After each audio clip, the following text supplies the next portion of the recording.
Sadguru Nath Maharaj Ki Jai, and welcome to Jagadambe Reads the Holy Books of India, Ramayana 139.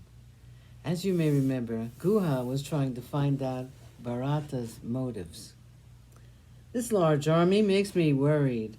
I love Rama and cannot bear to think of evil befalling him, and that is why I ask this of you.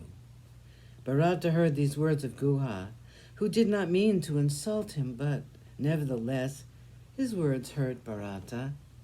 He said, "You should not doubt my intentions. I consider Rama as my father. I'm going to the forest to make Rama come back to the city with me. I promise you that's the only wish in my mind.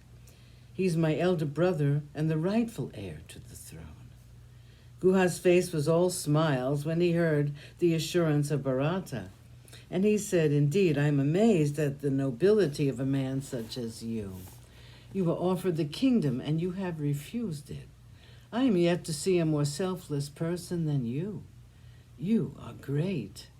You have made up your mind to bring Rama back with you. I know that your fame will last forever in the world, in after times."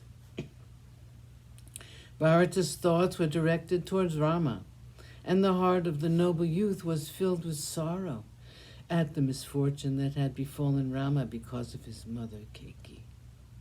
He was the food of unseen fire, like a forest tree which burns and dries up because of the hidden fire inside it, like the great Himalaya, which has its snow flowing in rivulets after being melted by the rising sun. Even so, the sorrow inside him made Bharata melt into tears all the time. He spent a sleepless night, and Guha was trying to pacify him, even as he did Lakshman several nights back when they were with him. He talked about Lakshman to Bharata. He said, "Rama and Sita spent that memorable night here, and Lakshman, armed with a bow and arrows, stood guard over them all through the night. I told him that I had a bed ready for him and that he could rest, while I would take over from him and guard Rama.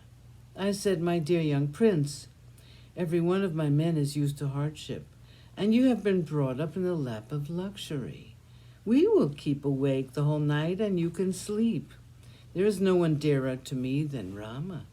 I promise to you that I will see that he will come to no harm.' Lakshman replied, 'My friend, it is not because of my lack of faith in you that I am standing thus sleepless and armed. When I see my beloved brother on a bed made up of leaves, and when Sita and he sleep thus, how can I sleep? I am neither hungry nor sleepy.' He then spoke of the king's love for his son, and he had fears of the king's coming to an end soon. His fears were, I see, justified. He thought of the city of Ayodhya and of the people there about their grief. He spent the entire night in thoughts like these. Early in the morning, in a boat which they asked for, they crossed this river Ganga and reached the southern bank. Looking like king elephants, these valiant brothers, wearing tree bark and with their hair matted like rishis, with the bows in their hands, quivers strapped to their shoulders, and swords hanging from their waists, they walked along there on that side with Sita between them. Bharata was listening to the words of Guha, and he could not bear to hear any more. He looked at Shatrughna, and both of them cried out in pain, thinking of their brothers dressed like rishis and walking with Sita along the banks of the Ganga. Kushalya walked to them and comforted Bharata as a mother would her child. "Listen, child," she said, "it's not right that you should grieve like this. With the king dead and with Rama far away, you are the one to take care of us old people." Bharata brought a semblance of control to his thoughts, and he turned to Guha and asked him, "How did my brother spend the night? Where did he stay? Where did he sleep? What did he eat? What did dear Lakshman do? Tell me everything. The only words which are kind to my ears are those which talk of Rama."